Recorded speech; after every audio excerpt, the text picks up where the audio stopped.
and welcome into Fantasy Baseball today on Tuesday, July 9th. I am Frank Stampfl, joined by Scott White. Today on the show, we're talking about Andrew Abbott. Gavin Williams bounced back in his second start. We had some pitching prospects pitch pretty well, and I will debut a new segment called 28 Days Later. More on that later. Let's jump in. Is this happening? It is! All right, Scott, player of the night on Monday or day. We had a few day games. He can't keep getting away with it. He can't keep getting away with it. He won't. Okay, no, he won't. He may. I don't know. Andrew Abbott, he did it again. This time against Colorado, 7 shutout innings, 8 strikeouts, 3 hits allowed, just 2 walks. And he had 19 swinging strikes on 106 pitches.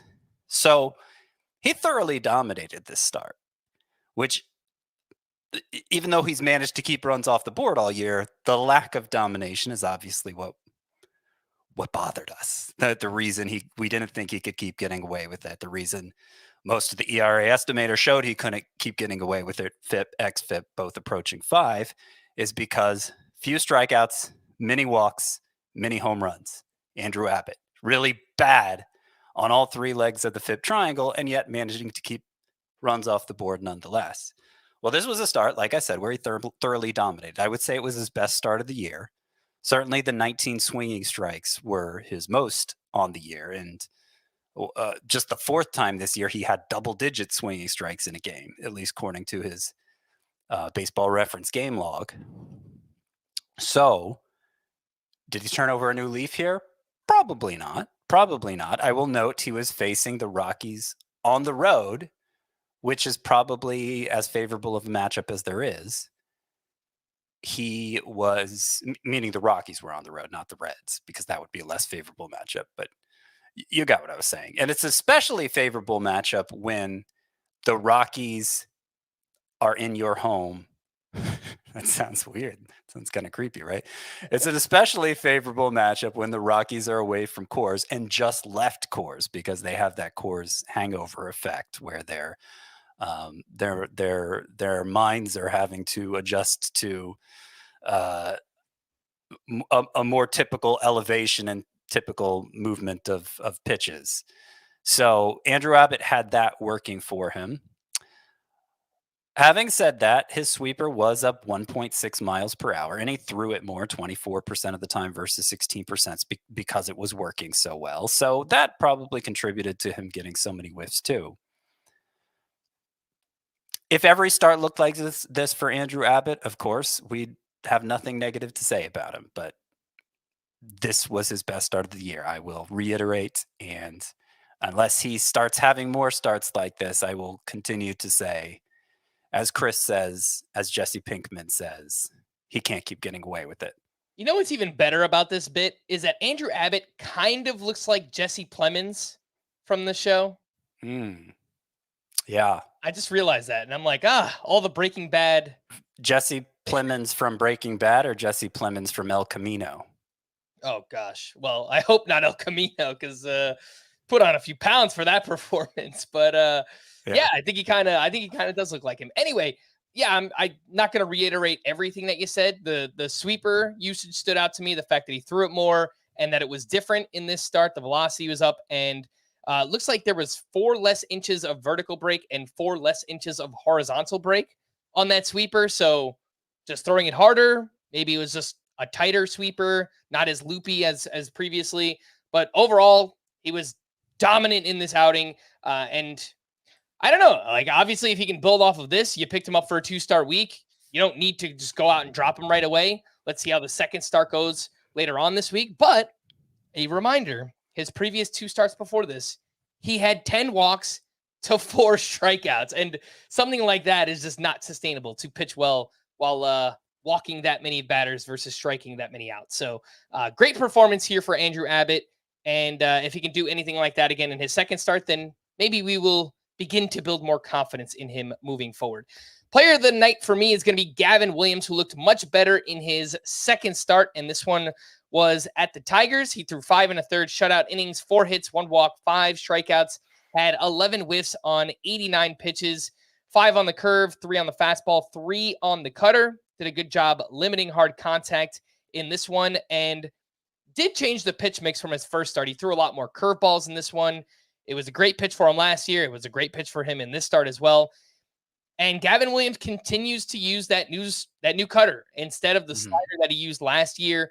For some reason, the velocity was down 3 miles per hour from start 1 to start 2 on that cutter. So maybe he's just kind of with it and trying to figure it out. Maybe it's a classification issue. I don't know. Yeah, that's what I think. If for him to basically have thrown just one slider in this start, according to StatCast, which was his primary, secondary last year, and the fact that the average velocity on that cutter was down more than 3 miles per hour, as he said, I wonder if and the movement profile is different on the cutter too. I wonder if it's kind of blending with the slider and kind of confusing StatCast that way. And actually it's 2 distinct pitches being classified as one for Gavin Williams, because it wouldn't make sense for him to just eliminate the slider completely. And then the big drop in velocity from one start to the next, as you said. So I thought it was encouraging, not just because of the result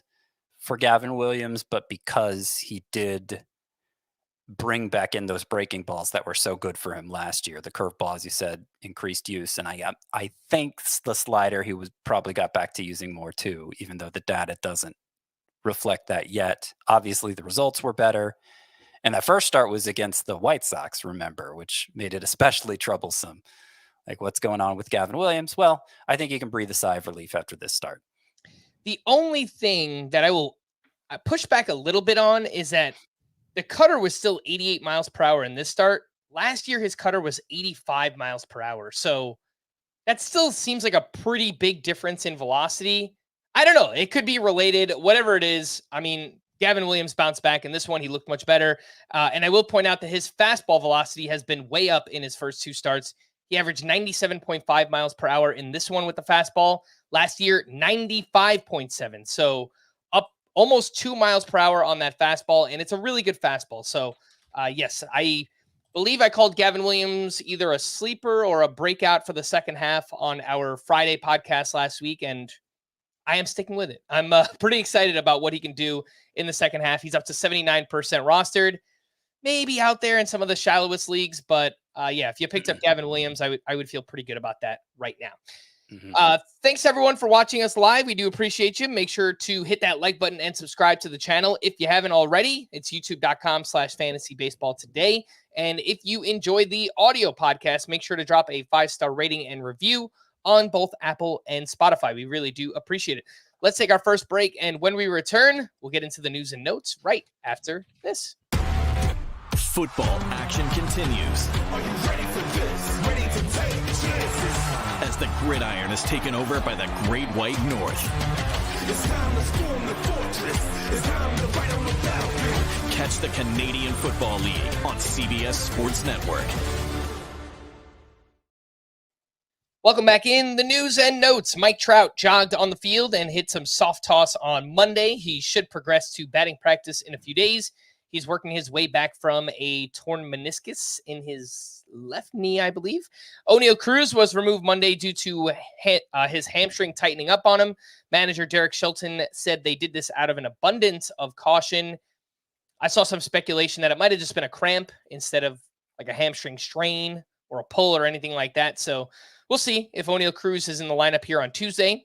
Ketel Marte returned to the D-backs lineup after missing 2 games with a back issue. TJ Friedl was cleared to begin a running progression during a follow-up visit with the doctor on Monday. Friedl is currently on the IL with a strained left hamstring.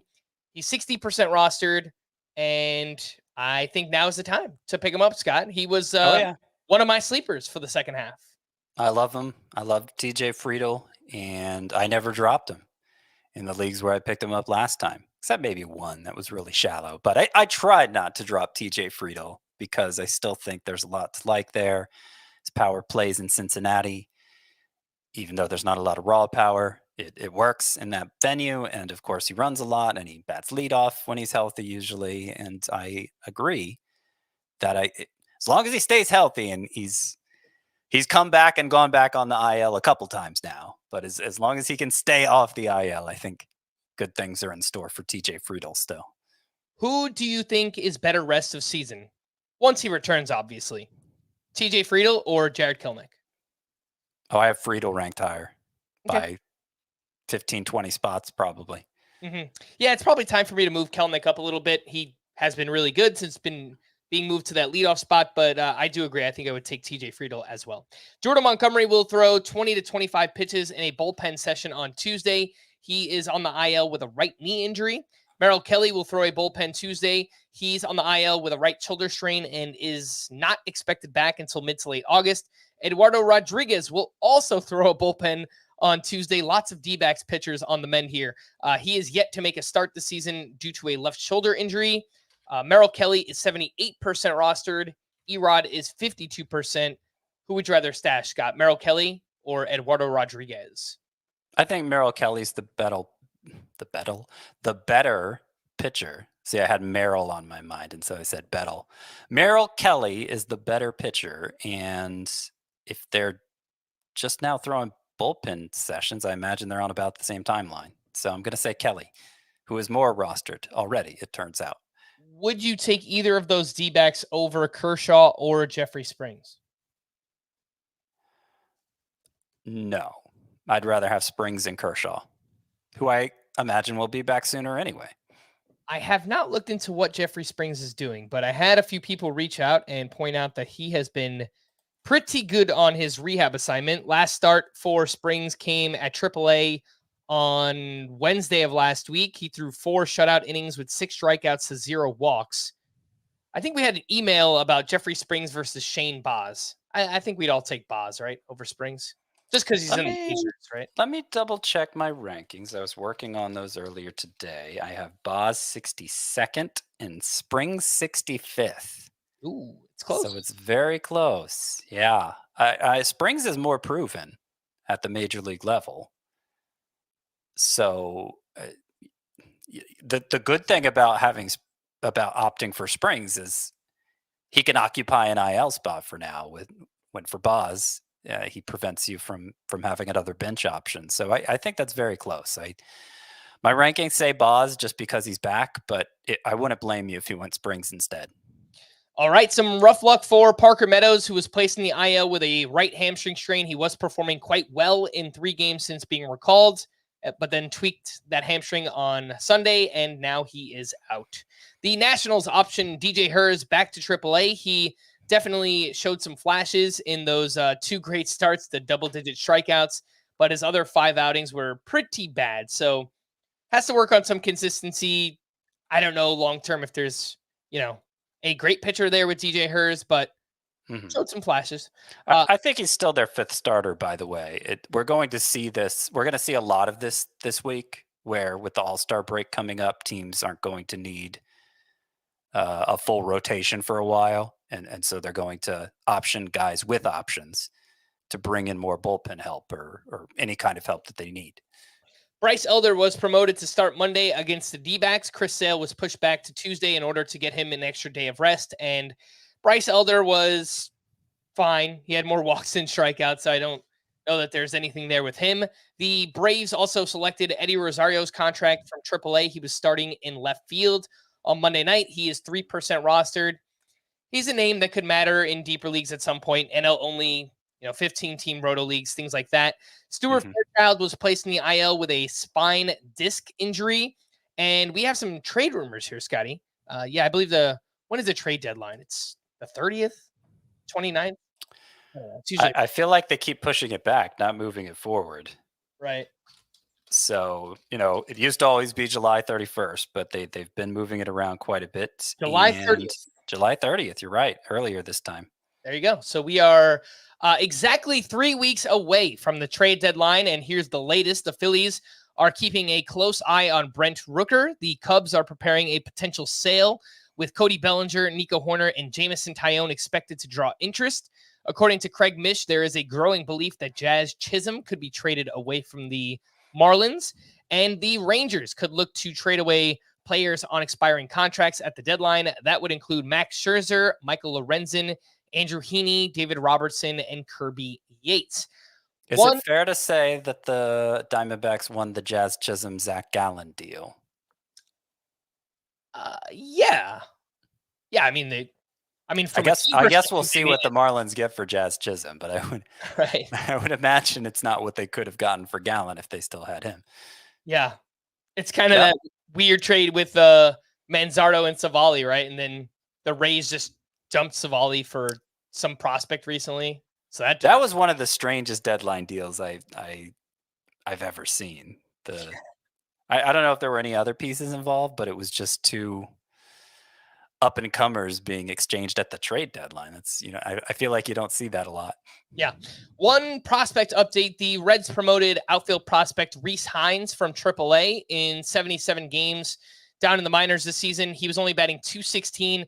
He's got power and speed, there's no doubt. 13 homers, 12 steals, but also a 38% strikeout rate. He made his debut on Monday and made quite the impression. 2 for 3 with a double and a massive home run. 109.6 exit velocity, 449 feet. There are tools here, Scott. I just don't know if Rhys Hines will ever make enough contact to matter for fantasy. Yeah, if you're striking out almost 40% of the time against minor leaguers, I would bet against it. That home run was majestic. Oh, yeah. He can do that. Yeah. Remember, I'm not sure I remember him. Oh, okay. Yeah, I had to look up the name again. Archimedes Caminero. No, is that the right guy? No, are you thinking of Aristides Aquino? Yes, there you go. The Punisher. Archimedes. Aristides. Yeah. So you do remember him. I don't remember him, but you remember him. How he came up and hit like a zillion home runs for the Reds and then was never heard of again. Yeah. That was in 2019. He had 19 home runs in 56 games. And he got more chances than I remember him getting, but he batted 192 for the rest of his career. Anyway, I just brought his name up because he was a Reds prospect who excited us with his power before and never amounted to anything. And I'm going to guess that's how this goes for Rhys Hines with TJ Friedl on the way back. Yeah, I don't expect him to get a ton of at-bats in the short term either. All right, let's get into waiver wire pitchers from Monday's action. And Christian Scott had a solid outing at the Pirates, 5 2/3, 2 runs allowed, only 3 strikeouts. He has 4 strikeouts or fewer in 5 straight starts. So not really sure what's going on with the lack of whiffs with Christian Scott. Mitchell Parker turned in a strong start up against the Cardinals, 7 innings, 2 runs. One of those earned. He had 6 strikeouts and 1 walk. He changed up the pitch mix quite a bit in that start. Miles Mikolas, back-to-back quality starts after getting crushed back on June 27th. He was at the Nationals where he threw 6 1/3 shutout innings with 3 strikeouts. And Chris Paddock pitched well in his return from the IL. Great matchup at the White Sox, 5 innings, 2 runs, 3 strikeouts. Scott, are you actually excited about any of these names here? The excitement is dwindling, I would say, for Christian Scott right now. Yeah, it is. He was in line for 2 favorable matchups. And look, this was successful enough. He allowed 2 base runners in 5 2/3 innings just for the low whip he gave you. I would say it was worth it.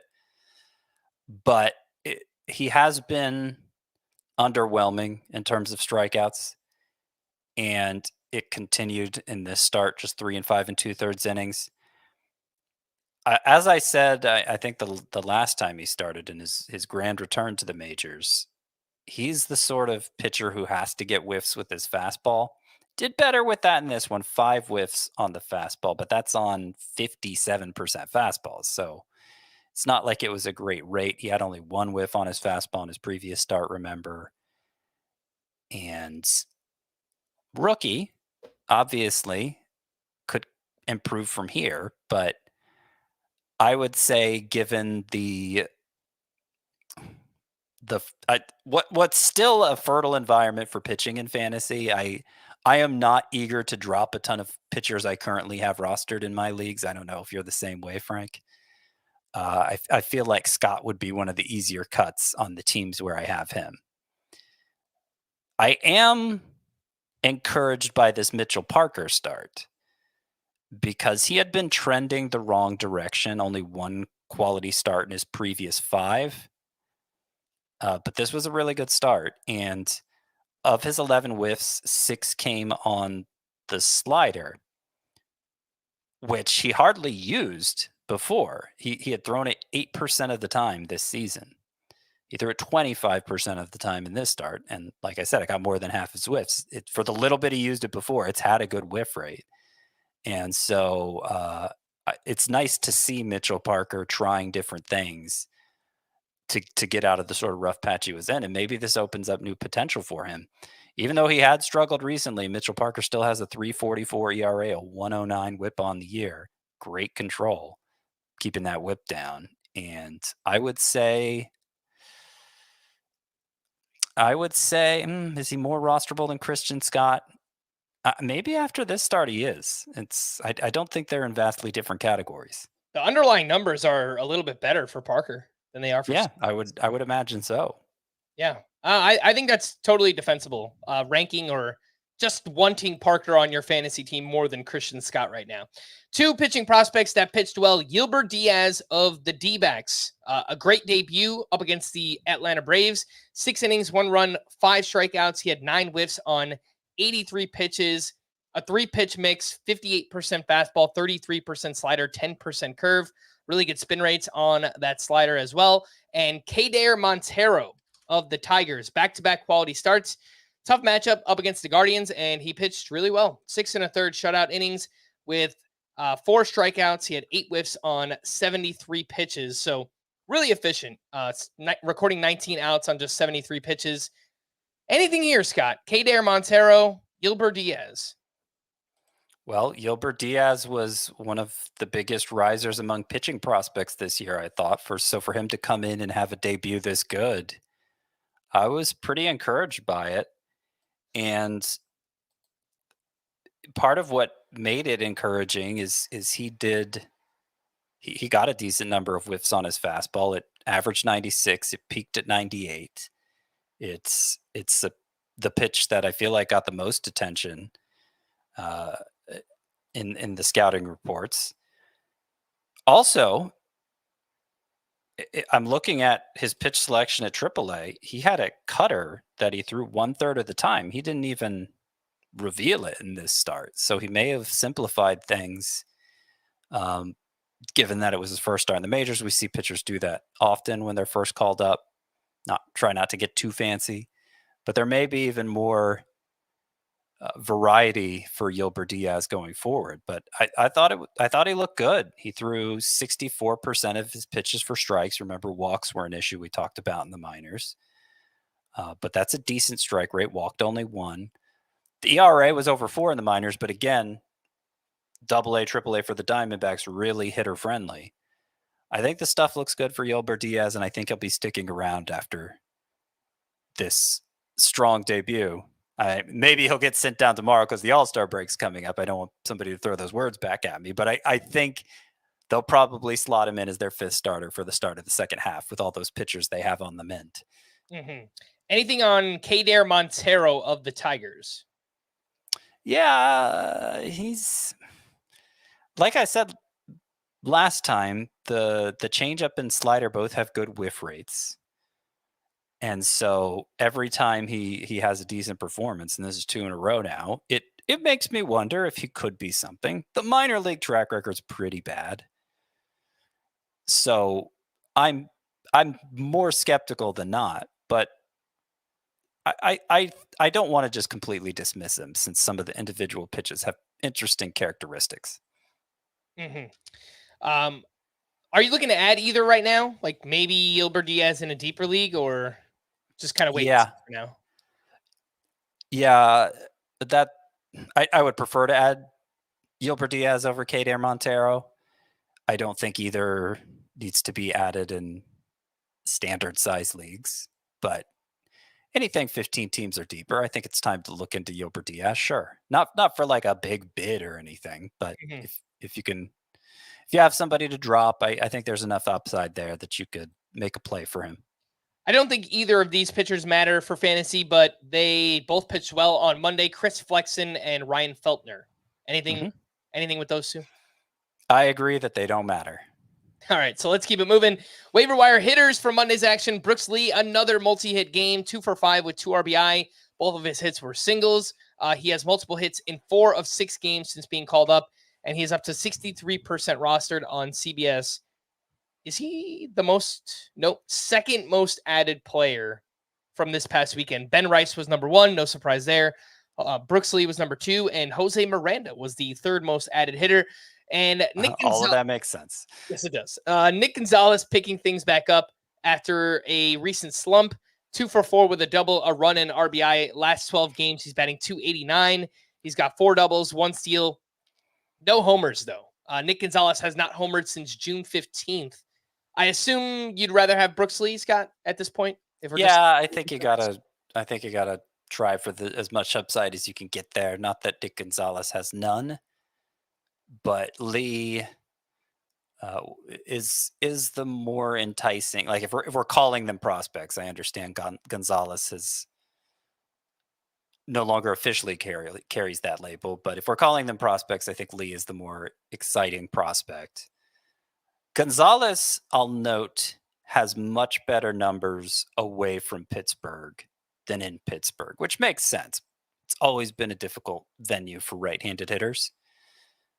But part of the reason I had him among my sleeper hitters for this week is because the Pirates were playing nothing but road games. So something to keep in mind if you have the ability to carry more than one second baseman and can play the matchups in that way, home venue versus away venue for Nick Gonzalez. I do think their game today was at home, but okay. So 6 of 7 at home. It was a weird schedule. Weird makeup game kind of thing for the Pirates today. All right, I think that's fair with Nick Gonzalez. If we did drop him for some of these other names we spoke about yesterday, Luis Garcia, Colt Keith, do you think they have more upside than a Nick Gonzalez at this point? Colt Keith, and who was the other one? Luis Garcia. I think I'd rather have Nick Gonzalez, but it's not a slam dunk. If Luis Garcia's playing time was more regular, then I might give the edge to him because he steals some bases and Gonzalez doesn't.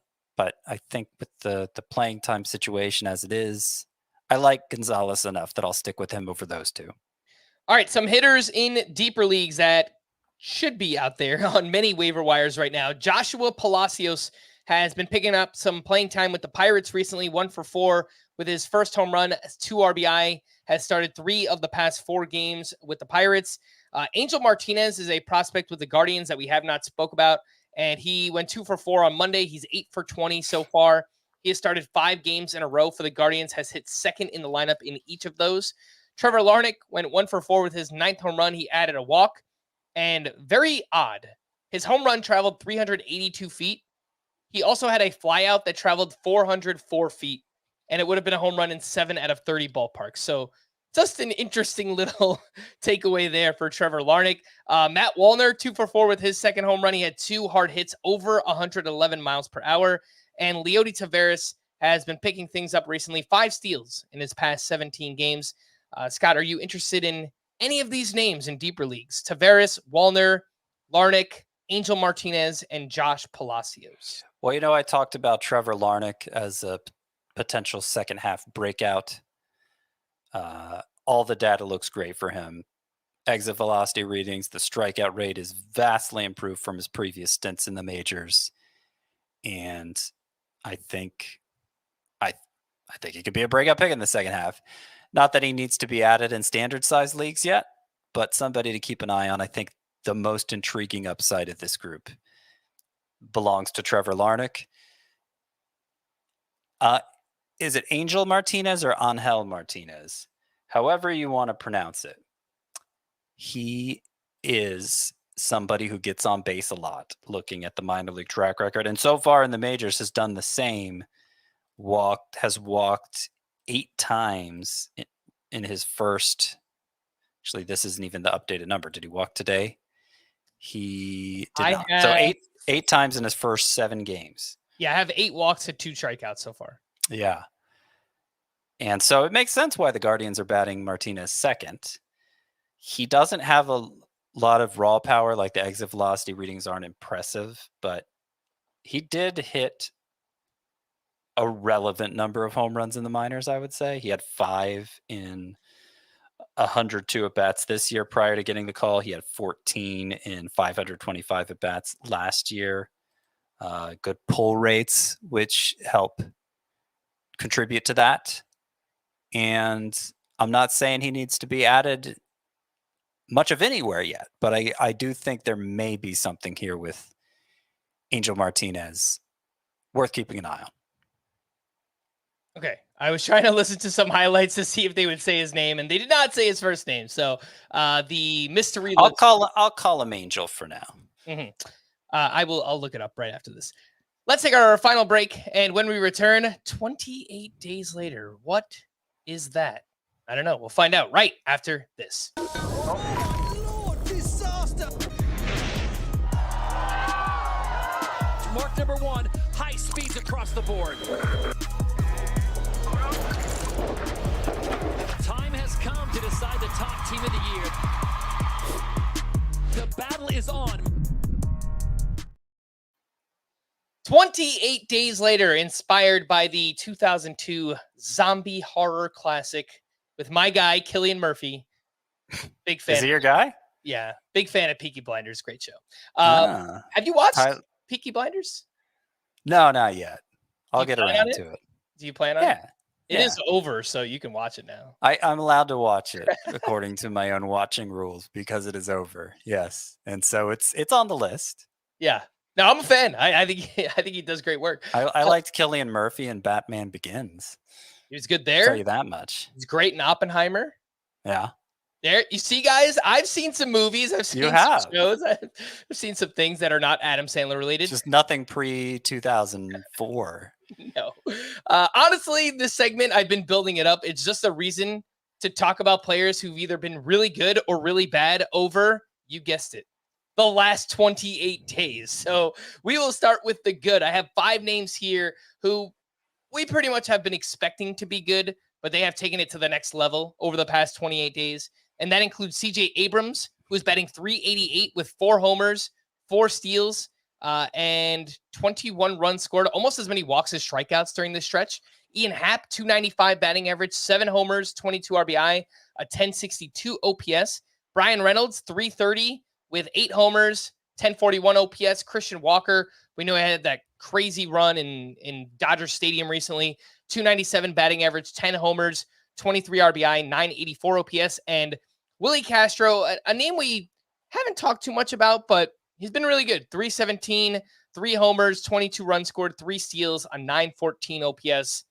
Anything to add on this group, Scott? I mean, it's pretty straightforward. We were expecting these guys to be somewhat good this season. Yeah, we were. CJ Abrams has had some ups and downs, and I don't know the last time we talked about him. I may not have spoken as optimistically because I know I loved at the start of the year his ground ball rate was way down, and he was getting line drives, he was getting fly balls, he was pulling the ball, he was hitting home runs, and then it dried up for a while. And I was discouraged because he wasn't running as often as we hoped for. He wasn't running as much in the second half last year. I was thinking maybe 60 steals for Abrams, and he's way off pace for doing that. But it's picked up again, the hitting. And so I'm not sure it matters. Like, he's a stud. He's a stud, and I'm having a really difficult time ranking him at shortstop because of mainstays like Corey Seager and why is this not changing? It's not changing to shortstop so I can see what I'm talking about. Yeah, I don't know why it's not changing.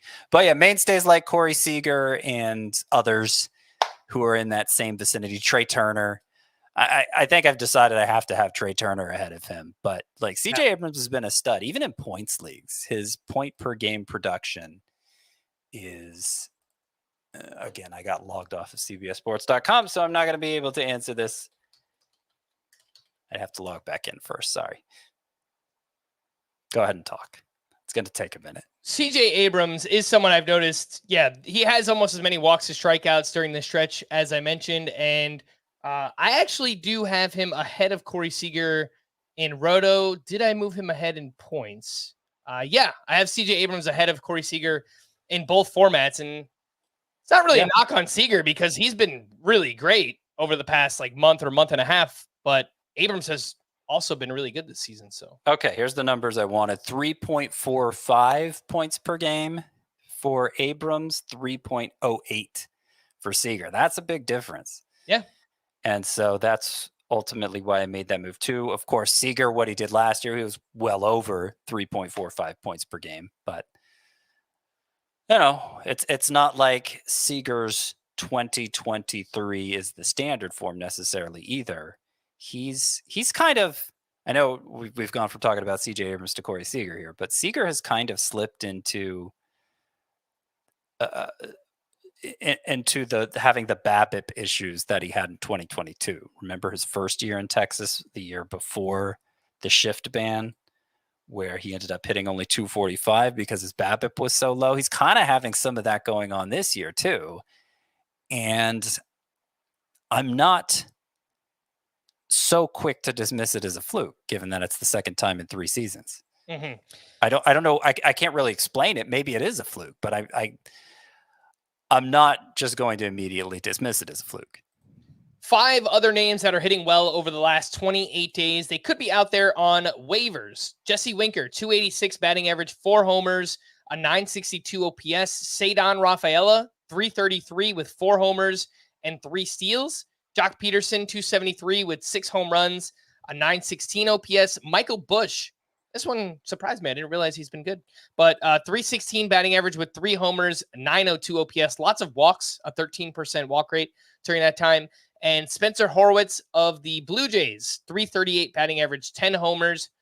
No, not 10 home runs. 3 home runs, 10 runs scored, a 956 OPS. Just about as many walks as strikeouts. Do you think any of these need to be rostered in more leagues than they are? Winker and Rafaela, 77%. And then Peterson, Busch, and Horwitz are all under 60% rostered. I think the 2 most under rostered here are Winker at 77%. I don't know what format you want to roster him in at this point. His skill set works for both points and categories leagues. Maybe if it's like a 10-team 3 outfielder league, Winker might get squeezed out. But otherwise, I feel like he needs to be rostered most everywhere. And Spencer Horwitz is the least rostered of them at 28%.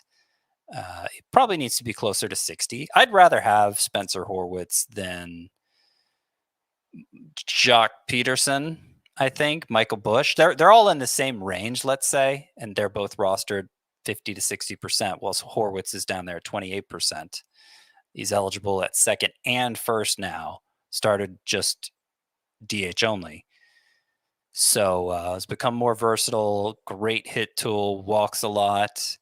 Not going to hit for a ton of power, but has hit for enough that I don't think it's going to be a huge liability for Horwitz.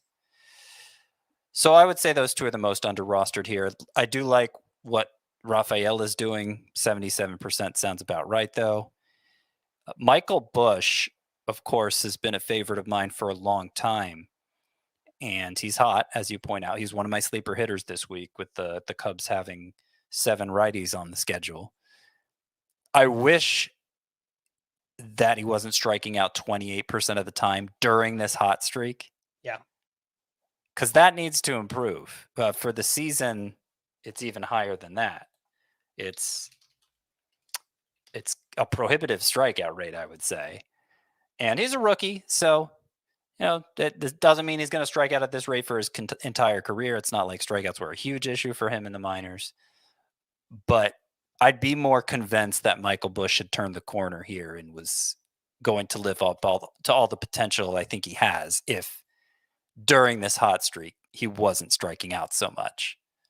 All right, let's turn over to the bad. Over the last 28 days, would you be looking to buy low on any of these right now? Marcus Semien, I had not realized this. 143 batting average with a 412 OPS. I know he picked up a couple hits here on Monday. These numbers were before that, but that's pretty bad. Andres Jimenez, 212 with 1 homer, 5 steals, 531 OPS. Anthony Volpe, 180 with 0 homers, 3 steals, 461 OPS. And Maikel Garcia, 156 with 1 homer, 6 steals, a 471. So all of these names under a 540 OPS over the past month or so. You're looking to buy low on any of these names, Scott. Semien, Jimenez, Volpe, Maikel Garcia. Well, Semien, I think, is the most obvious, just given the track record, given that he's been a fantasy stud for as long as he has, given that he's an all-star even this year, which is upsetting to some Jordan Westberg fans especially. I mean, the year-to-date production is still good for Marcus Semien. So I'm not even sure how low you can buy on him. His in terms of just fantasy points, he's the 6th best second baseman. And yeah, I wish he was running more. That looks like the only 3 stolen bases this year.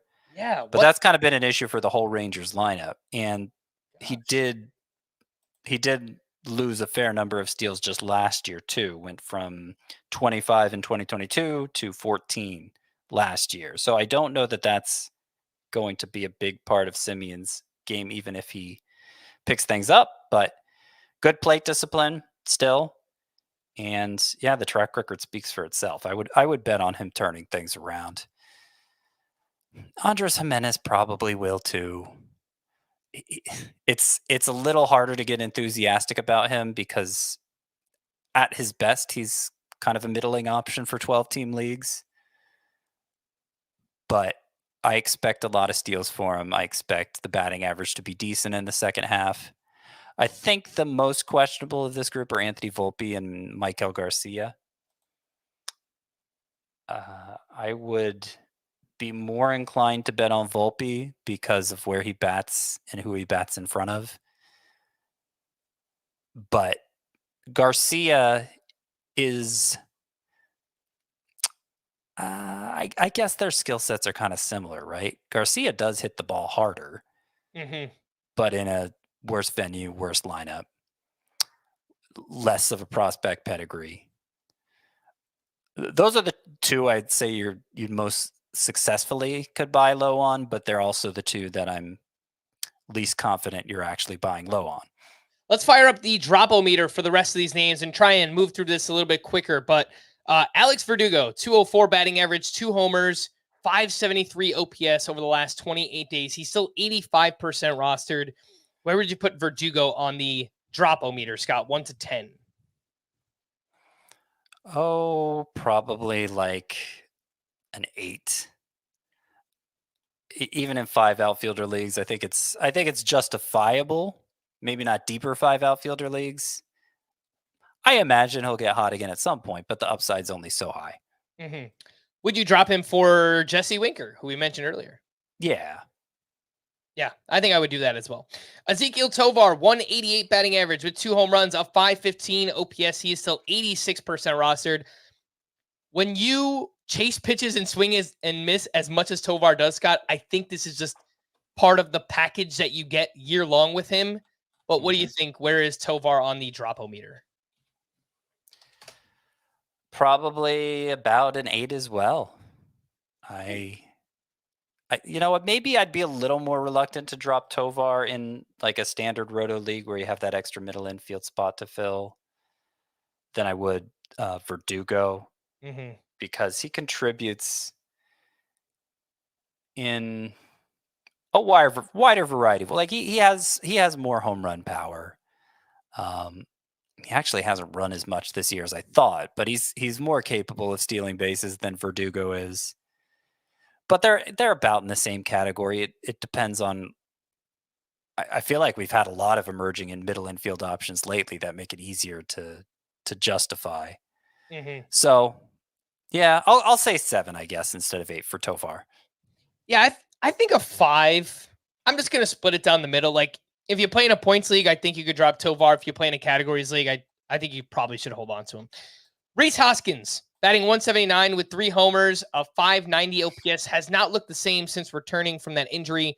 Has a 38% strikeout rate over the last 28 days. Scott, where is Rhys Hoskins on the drop-o-meter? I think in shallow head-to-head leagues, he's fine to drop, but I imagine he'll look like Rhys Hoskins again eventually, and he's just going through a slump, maybe a little rusty after that long layoff. Not that he was immune to slumps during all those years in Philadelphia. That there's a reason why he tends to hit 240 or less. I doubt he's just gone rotten here. So shallow leagues, head-to-head leagues where there's always ample alternatives on the waiver wire. Hoskins isn't high-end enough that you have to wait out the cold streaks. But in every roto league, I'd hang on to him. So I'll put it right at a 5 for Rhys Hoskins. Would you drop him for Nate Lowe or Michael Busch? Feels like 6 of one, half a dozen of the other. They're hotter right now. So if you need somebody to slot in your lineup, I'd rather slot them than Hoskins. Okay. What about especially Lowe, because I think he's less matchups dependent than Busch is. What about Dansby Swanson, batting 155, 2 homers, 1 steal, a 498 OPS? The problem has just been these ground balls, a 52% ground ball rate during the last 28 days. It's been a problem all season long. He's still 79% rostered. Where is Dansby Swanson on the drop-o-meter? 4. I'm giving him a long leash here because I feel like he's so established and he's not in an age where we should really be worried about decline. So obviously sort of the same thing as Rhys Hoskins. Head-to-head league, no middle infield spot. The sort of league where you're not going to stash Swanson on your bench. Okay, you can probably cut him loose. But anything deeper than that, any roto league, I've seen him dropped in some of those leagues, and I've scooped him up right away because I don't think he deserves to be dropped. Okay. Dalton Varsho batting 151 with 1 homer, 2 steals, 458 OPS, and a 35% strikeout rate. Where is Varsho on the drop-o-meter? Let's see. I went 7 on Tovar, 8 on Verdugo. Probably the same as Verdugo, an 8. Mm-hmm. And Nolan Gorman, 167 batting average. Does still have 3 homers and 4 steals, but a 527 OPS, 42% strikeout rate. Man, I know he was streaky last year, but it feels like he has taken it to the next level. Where is Nolan Gorman on the drop-o-meter? Let's say 6. More droppable than Rhys Hoskins, less droppable than Ezekiel Tovar. All right, that was 28 days later. How do we do, Scott? Good, bad, streaky hitters? I don't know what to compare it to because it was a brand new segment. It's pretty good, right? I don't know. Probably not as good as watching the movie. So I agree. I mean, I don't know why people listen to this podcast for their entertainment as it is, but you're doing a great job selling us right now, Scott. You know what? They're here. I'm not gonna chase them away, I don't think. But yeah, whatever. Well, we want you to stick around, so hopefully you are entertained and you enjoyed that segment. 1 pitching leftover. Mitch Keller was great up against the Mets. 8 innings, 2 runs, 6 strikeouts to 0 walks, and did change up the pitch mix after 2 rough outings in a row. He used his sweeper and his slider a lot more, and both of them were very good, Scott. Anything else to add on Mitch Keller? Big bounce back. I think this is just Mitch Keller doing what Mitch Keller does. And if you try to get in the weeds too much, you're just going to end up getting lost. It's going to be like that scene in the Lost World Jurassic Park with the tall grass. I don't know what that has to do with getting lost. They got attacked by raptors. I don't know. That analogy didn't work. I'm sorry for it. But you get what I'm saying, hopefully. Yeah. Mitch Keller. Mitch Keller does things unconventionally, but he has enough of these gems that he's worth keeping around. All right. Yeah. I would agree. Some hitting leftovers. Brendan Nimmo keeps on hitting. 2 for 4 with his 14th home run. Last 21 games for Nimmo. He is batting .363 with 7 home runs, 23 runs, 23 RBI, and an OPS over 1,100. He has been awesome. Alec Burleson, another one. He stayed hot. 2 for 5 with his 14th homer. Last 19 games, he's batting .320 with 5 homers and 5 steals. Did not see the speed coming for Burleson, but it's been a sneaky part of his skill set so far. Corey Seager picking things back up, as we mentioned, 2 for 5 with his 17th home run. He has homered in back-to-back games. He's batting .393 over his last 12. Wyatt Langford remains locked in, 2 for 5 with his 5th home run.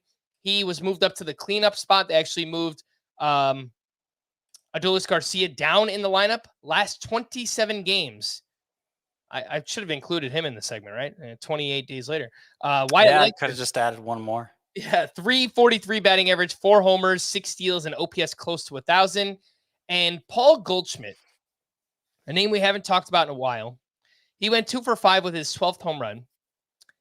It has been a pretty split season so far. If you look at the first 37 games for Goldie, 190 batting average, 2 homers. Last 50 games, he's batting .255 with 10 home runs and 5 steals. That's a 30 homer, 15 steal pace over 150 games. So I kind of feel like it's still been a letdown, no doubt about it. Yeah. But Goldschmidt over the, I don't know, last 50 games, I think it was like mid-May. He's been a lot closer to what you were expecting since then. Well, he's proven he's not useless. The strikeout rate's still a lot higher. The batting average is still a lot lower. I would say it's a close call who's going to be better between Goldschmidt and Rhys Hoskins the rest of the way. I would rather roster Goldschmidt because he's the one performing now. And I think Hoskins has been sitting from time to time. Goldschmidt obviously hasn't. But I that's what Goldschmidt's last 50 games have reminded me of. Rhys Hoskins when he's going well, So I don't have him as a top 15 first baseman the rest of the way, but sure, Paul Goldschmidt isn't totally useless. How do you like this, Frank? So I told you I was working on my rankings earlier today. I've got Brandon Nimmo 13th. I love it. In the outfield rest of season. I think a spot higher in points leagues. I moved him up to 14th maybe 2 or 3 weeks ago. I thought at the time, I was like, oh man, this is really aggressive, but StatCast numbers are there. The actual numbers are creeping up. He's been really hot. Batting average is still, but he's, by this year's standards, he's been a slugger, and lots of runs, lots of RBIs, a few steals. Like you said, StatCast suggests more correction to come, even than what we've seen lately. He's one of several outfielders I finally moved ahead of Corbin Carroll. But probably the most surprising of that group is Brandon Nimmo. I love it. I am all for moving Brandon Nimmo up the rankings. Some bullpen updates from Monday for the Tigers. Jason Foley was unavailable. Shelby Miller pitched a clean 9th inning for his first save of the season. For the Twins, Yohan Duran got the 10th with the game tied. He walked one, but got out of it. And then the Twins took the lead. It was Cody Funderburk. Great name, Cody Funderburk, who pitched a clean 11th inning for his first save of the season. For the D-backs, Paul Sewald is struggling big time. He got the 9th with a 2-run lead. He gave up a 2-run homer to Sean Murphy. He has blown 3 saves in July. He's given up 7 earned runs over an inning and 2/3. It's been a rough go. I don't think they have another option that they're going to go with. I just think it's kind of a rough stretch here for Paul Sewald, right? Well, it clearly is. I would agree, though, that his role is probably safe for now, but we're getting to the point now where 2 or 3 more outings like this in the span of a week could quickly change that. And then on the other side for the Braves, Raisel Iglesias pitched a clean bottom of the 9th inning with the game tied. The Braves took a 1-run lead in the top of the 10th. Iglesias came back out. He gave up an unearned run, tie game. It was Joe Jimenez who eventually picked up his 2nd save of the season. To stream or not to stream on Tuesday, and we have some Pretty solid options. Dean Yeah. Kramer up against the Cubs. Ben Lively at the Tigers. Frankie Montas versus the Rockies. Brian Bayo versus the A's. Jose Quintana versus the Nats. Michael Wacha at the Cardinals. I like them all. Colin Ray And versus the Pirates.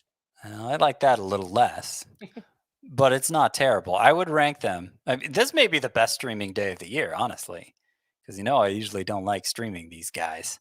I would go Wacha St. Louis 1, Montas versus Colorado 2, 3, let's say Dean Kramer against the Cubs, 4, Ben Lively at the Tigers, 5. You could just keep going here. 5, Brian Bayo against the A's. 6, you know what? 5 is Quintana against the Washington. You know what? I think you get the point. There are some good options here. On Wednesday, we have Drew Thorpe up against the Twins. We have Reese Olson home against the Guardians. Carson Spires gets the Rockies in Cincinnati. Tobias Myers faces the Pirates. That's a pretty good matchup as well. Who are your favorites for Wednesday? Yeah. I'm less enthused about this group. Probably Reese Olson against the Guardians is my favorite. Obviously bad matchup, but I think he's just far and away the best pitcher here. And second choice, Spires against the Rockies. It's a distant second. Mm-hmm. I'll throw Tobias Myers as the third option there on Wednesday. Let's wrap up with Team Name Tuesday. And these are from Tom. If I were Matt Carpenter and you were my Beatty. If I were Matt Carpenter and you were my Beatty. Give Dylan more rice and cabbage. Give Dylan more rice and cabbage. Okay. Lots of food leaves in there. You get Trey Cabbage, Ben Rice. Let's go. You find Blades all over France. I think that you're subbing Blade for bidet, I guess. And yeah, there's a lot of names. Ober for over, and France is obviously a name. It's you made a little sentence there out of a few names. Good job. These are from Brian. Winker, winker, chicken dinner. I see what you're going for. It's not doing it for me. Should I read this next one? What do you think? I don't know. Probably not. All right. Arise and shine. Okay. Stot or sit? Haven't seen that usage of stot, but sure. And send me an angel. That's good. Do you know that song, Scott? I would never make the connection if I saw that team name on my league scoreboard page, but I see it now. It's a tough one. I like it. It needs like an auditory clue to make it click. You could just clip out me singing it just now and just somehow attach that to your team name. I don't think anyone wants to do that, but you could try. No, probably not. These are from Jason. Knick-knack, paddock whack, give a dog a stone. What are you giving your dogs? What's interesting is we got a very similar one to this from another listener. We'll get to it in just a little bit. Stone Cold Kellers. All right.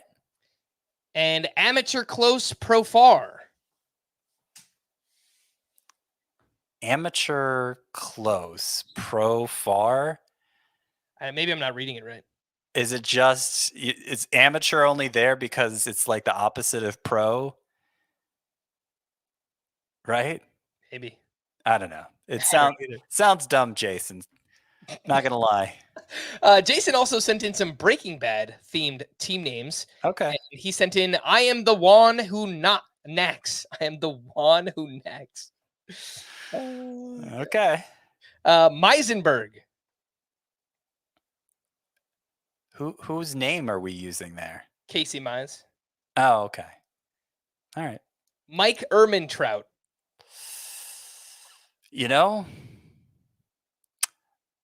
I always thought of Mike Trout when I heard his name. So this works. I'm with it. You say my name. Okay. These are from Ben in a city with a 50-win team, but just one all-star. I believe that's Minnesota. Carlos Correa. Pablo Lopez should have pitched better. I don't know what to tell you. Yep. First up, Stone Cold Gunners. Okay. Haters gonna haze. Mm-hmm. Bryson. What? Bryce. Like Bryce Harper. N. The letter N. Bryson. Bryson stop. Bryce and Bryson. Okay. Stott to go. Sure. Cease. I don't know that I get that one, but I gather that you do. No, I have no idea. Okay. I never know. Shimp fried rice. Alrighty. Just win, baby, or just win, Beatty. Win with 2 N's, yeah. Fetty whip. Okay. And what's new, Scooble Doo? Yeah. I don't know. Not the best list I've ever seen there, Ben. This one's from Sage. Carol Boskeens. I gather that's from Tiger King, which Carol Baskin. Okay. That's pretty good. From Brian, here we go. Knick knack, paddock whack, give a dog a bone. That was I think Brian cracked the code here. These are from Mateo, and they are Braves editions. So just for you, Scott. Okay. Trump and Circumstance. Gosh. Chadwick Trump, really? Trump? Okay, pomp and circumstance. Sorry, I couldn't think of the expression that was based on. All right. Yeah. My new gardener is a good Ray Kerr. Oh, wow. Gosh. Again, somebody would have had to read that aloud to me for me to get it. Yep. I've been to Schwellenbach. Which I looked up. I think it's actually a city in Germany. Okay. And the last one is, you may call it a tree line, but I call it a forest wall. I think, and I don't have an example coming to mind right now, but I think the name forest wall can be used in better ways than that, right? Probably. Yeah. So that's my critique, Mateo. I'm trying to think. Thanks for playing. Trying to think of something Game of Thrones related with a wall and a forest, but it's not coming to me right now. We'll think on it. We'll workshop it. We're going to wrap there for Scott. I am Frank. Thanks as always for tuning in to Fantasy Baseball today. Please make sure to follow and leave a 5-star rating on Apple or Spotify, and we will be back again tomorrow. Bye-bye.